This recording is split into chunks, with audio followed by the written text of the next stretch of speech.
Do you want to dominate local search, but maybe you're confused about local SEO priorities after competitors started using AI to rank better? Today, I'm unveiling my local SEO tier list that includes cutting-edge AI strategies. I'm going to show you which tactics are critical, which tactics are just important, and, of course, which tactics are pure myths, all through the lens of AI advancements. If you're serious about leveraging AI to boost your local SEO, you won't want to miss this. My name is Caleb Ulku, and I founded my SEO agency in 2016. Since building my agency to 7 figures in just 3 years, I've helped hundreds of other entrepreneurs start and build their own agencies. Now, ChatGPT has fundamentally changed SEO, so let's get right into the tier list. So I'm going to go ahead and start here with GBP services. So this means the services that you have listed on your Google business profile. And we're going to drop that right under important. It's not critical, but it's important to have GBP services, and you really want to have 20, 30, or even more of them. And you'll want to make sure each one of those services is mentioned on your website. The second one I'll talk about is your primary GBP category. Now that one is clearly critical, and most local businesses are going to get this one right. If they're a plumber, they probably have selected plumber as their primary GBP category. If they haven't, you'll definitely want to fix that. But this one's pretty easy to get right, very quick to fix if it's not. So let's talk about in searcher's city. So what this means is your GBP address the same city as the searcher is currently located in.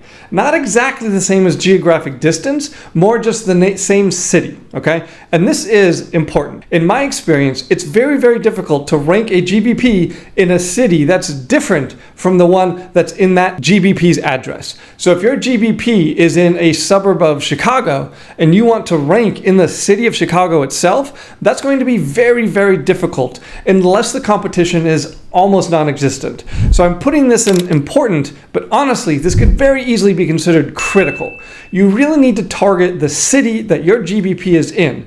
If you want to target a different city, then you should think about getting another GBP in that other city. So the next one, let's talk about local business schema. So local business schema, it's a structured data. It goes on your GBP landing page, and it basically tells Google that yes, this is the same website that belonged to that GBP. All of the details need to match character for character, and if you get all of that correct and put it on the GBP landing page, we're going to consider that one to be important. If you don't know how to write local business schema, no problem. ChatGPT knows how. You can ask it for help and it will generate the schema for you. Then you just put it in the script section, the head section of the GBP landing page. Very easy to take care of, should take you less than 20 minutes, and it's very important to do this to make sure Google knows that website is the correct website for that Google business profile. Let's talk about the next one, click-through rate. So when I say click-through rate, what I mean is how many people had clicked through your Google business profile when you came up on search, either click through to the website or click to place a call. Now this is good, purely from an SEO perspective. Clearly, from getting more calls, getting more customers, maximizing click-through rate is critical.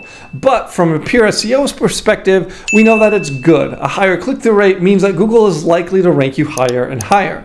The best way to get a higher click-through rate is, of course, through more and higher quality reviews. Let's talk about external backlinks. External backlinks are links from other websites that you don't control back to your local business website. Now, these are good to have. And in a lot of very competitive spaces, again, if you're trying to rank for something like Dentist Chicago, it's going to be very, very important to have external backlinks. But for most cities, for most spaces, external backlinks are good, but if you have the right quality local links, then these become less important. So I'm going to go ahead and put this under good. It's good to have. But keep in mind, again, if you're trying to rank for personal injury lawyer in downtown Los Angeles, you're not going to be able to do it without external backlinks. So some of this is dependent on competition. Let's talk about Google Ads. Now, I've heard this from so many people that if you're having trouble ranking, you should run Google Ads. That way, you'll force your GBP or your website to the top of Google search, and Google will look at the click-through rate and look at the engagement metrics and use that to rank you better in SEO. This is a myth. Google Ads do not help you rank higher,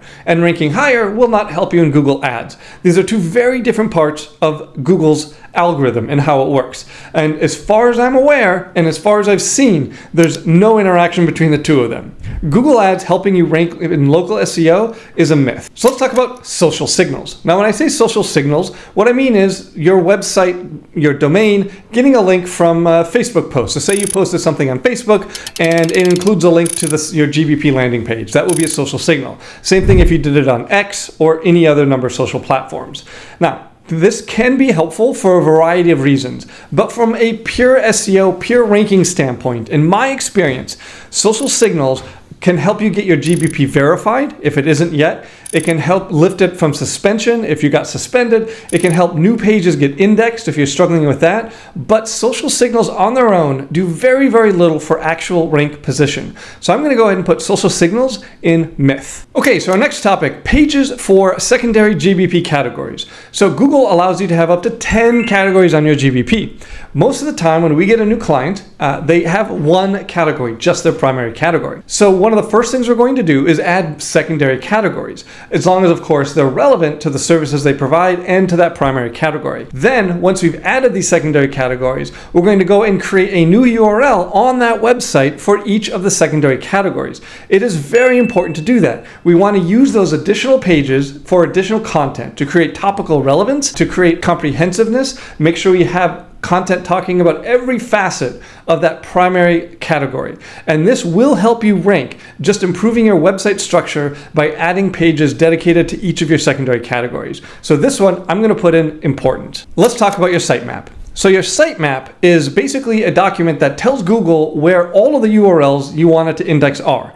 Now, if you do a good job with internal linking and you make sure that all of the relevant content is linked to each other and you've done the right things to make sure you're getting indexed properly, like I've said, social signals can help with the indexing, and there's other things, external backlinks, to make sure you're getting indexed. If your content is getting indexed, and it probably will without a sitemap, unless your website is huge, right? If your website is 500, 1,000 URLs, then a sitemap starts to become quite good. But for most local businesses, you're not going to have a website of that size.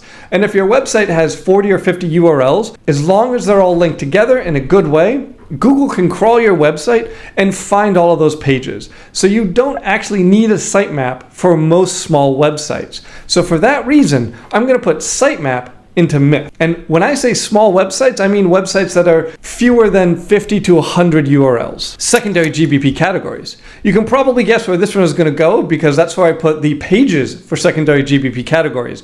And it's the same argument. The more content we can create, the more secondary relevant categories we can add, the more topical relevance and authority we can build. Secondary GBP categories are important. Now let's talk about reviews. I hear a lot of things about reviews, and pure reviews on their own don't have a huge impact on rank. You're not going to rank higher just because you get more reviews. What you want to focus on for reviews is making sure that you get a reasonable number of reviews similar to the number that your competitors have. Ideally, a little bit more than they have. Once you get ranked in the top 3, that number of reviews is going to result in you getting more and more calls. So I'm going to put reviews under good.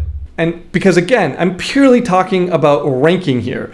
Once you're ranked, reviews become critical to actually get the calls and get the traffic. But until you're ranked, reviews don't do that much for you, but they are good to have. So let's talk about primary category in your title tag. So what I mean here is the website that functions as your GBP landing page. So in your Google Business Profile, it asks you for your website, the URL that you put there, that's your GBP landing page. That URL needs to have your primary category in the title tag. You will rank for the title tag first. Google takes those characters in your title tag as very, very important for your website's overall topic and overall keyword ranking. So having your primary category in your title tag is critical. It's easy to do. It takes less than a minute to do this. And if you don't have your primary category in your title tag right now, simply going and adding it, you will see a rank increase. So quality local links. Now what I mean by quality local links, this isn't just regular external backlink. These are quality links that are local to you. So something like joining your Chamber of Commerce, which is going to be a few $100s a year, and they're going to add the business to a directory and link back to your homepage. That is a powerful local link.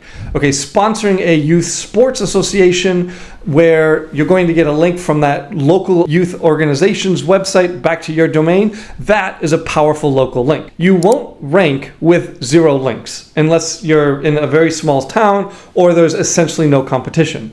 Google still uses external links to rank you. But for most local businesses, focusing on these quality, geographically relevant local links is going to be enough to get you ranked. So for that reason, I'm going to put quality local links under important, but I could definitely make an argument to put this into critical. If you want more ideas on types of quality local links you should go after and how to go after them, check out this YouTube video where I break down the most important, highest quality local links that you can get. So let's talk about GBP citations. So a Google Business Profile citation just basically means your local business's name, address, and phone number appearing somewhere on the internet. This used to be more important, and it's still something that's good to do. Will get you a lot of links. It will make it easier to verify your GBP business if it's not already verified, but it's just not as critical as it used to be. That being said, we still do it for every single one of our clients because it's relatively inexpensive and you only need to do it once. But I'm still just going to put it into good. So the next one here is verified GBP.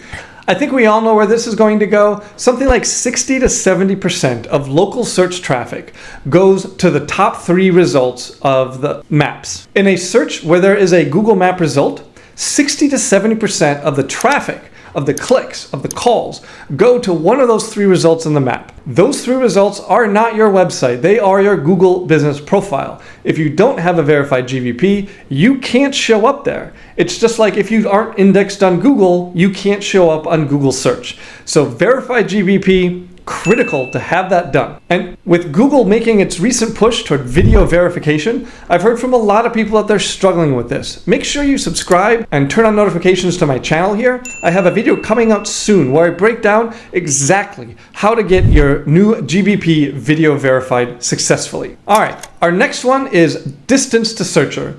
We know that the Google Maps search algorithm uses a distance from the GBP address to the searcher as one of its major ranking factors. So I'm going to put this in important.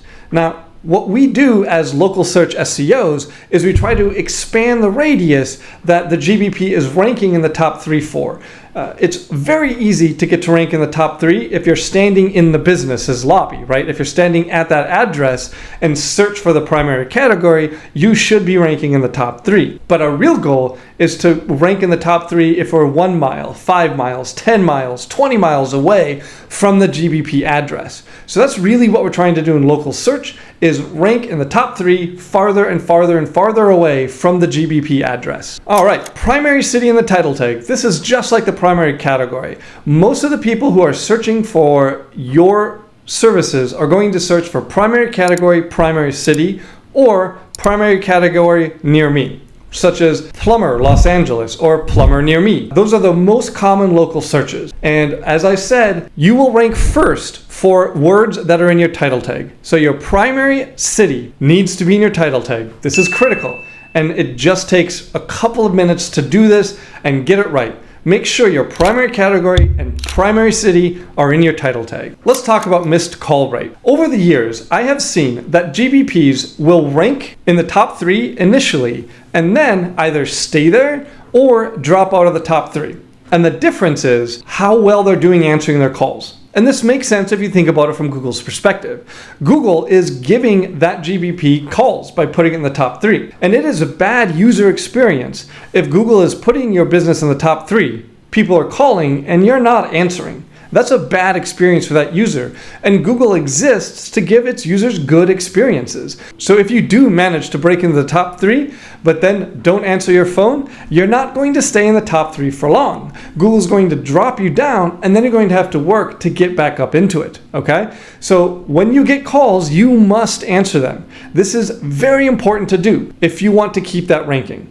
Plus, of course, if you miss calls, you're missing customers, you're missing revenue. But even from a pure ranking perspective, keeping your missed call rate low is very important.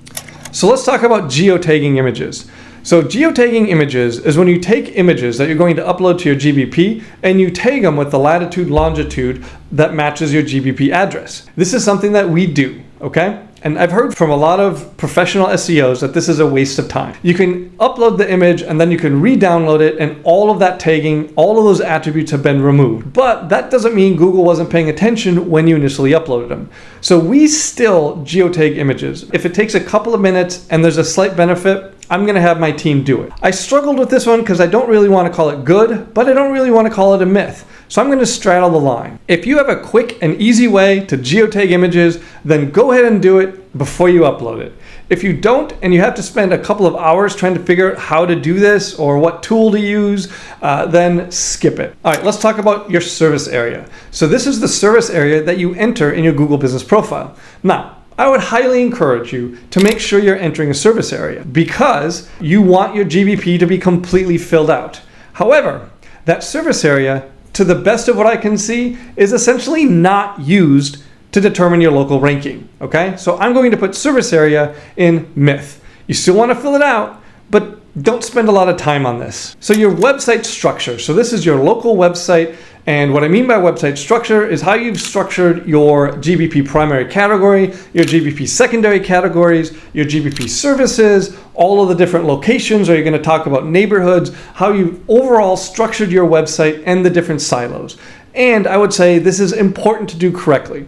If you do this correctly, and like I said, get a couple of those quality local links, that's often enough to rank in the top 3 for most cities, especially if the population is a couple 100,000 or less. And our last one here, pages for GBP services. This is similar to the pages for secondary GBP categories. It's a little bit less important because now we're in the 3rd tier, right? Our first tier was the primary GBP category, second tier was the secondary GBP categories, and now our 3rd tier is the GBP services. We're still going to want to create those pages. It's still going to help you create the topical authority and relevance that you're looking for to make sure you rank. So I'm going to put this in important, and this is part of your website structure. So there you have the final tier list for what is important, what is critical, what's good, and what you can safely ignore from a local SEO ranking standpoint. Now, a lot of the areas here under important, you're going to be able to check off as long as you get your website structure correct. Getting your website structure correct will make sure that your GBP secondary categories, your GBP service pages, your website structure, to make sure that's all good, all correct, okay? So this is the video I want you to go and check out where I break down with a very, very fancy PowerPoint slide, which I'll give to you at the end of the video, exactly how you should structure your local website to dominate rankings.